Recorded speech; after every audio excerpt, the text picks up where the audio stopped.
கருவேப்பிலை,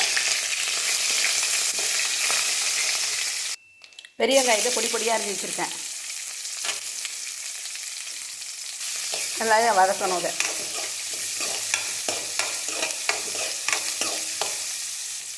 வெங்காயம் இந்த அளவுக்கு வதங்கினா போதும். இப்போ பொடி பொடியாக அரிஞ்சு வச்ச இந்த சௌசௌவையும் ஃப்ரெஷ் பட்டாணியும் இதில் போடணும். இதையும் நல்லா ஒரு வதக்கணும். இப்போ ஃப்ரெஷ் பட்டாணி நிறையா கிடைக்குது. இதுமாரி வாங்கி ஒரு தடவை செஞ்சு பாருங்கள். இந்த பொரியலுக்கு தேவையான உப்பு, சௌசௌ வேக அளவு கொஞ்சமாக தண்ணி, இதை மிதமான தீயில வேக வைக்கணும். சௌசௌவும் பச்சை பட்டாணியும் வெந்ததும் கடைசியாக போடுறதுக்கு தேங்காய், ஜீரகம், பச்சை மிளகாய் வச்சு அரைச்சி வச்சுருக்கேன். இதான் உரப்புக்கு. ஒரு காஞ்ச மிளகாவும் போட்டிருக்கோம்.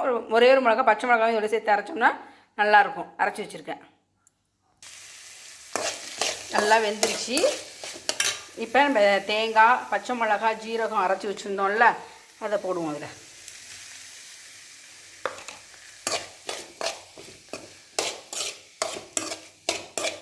நல்லா ஒரு கிண்டு.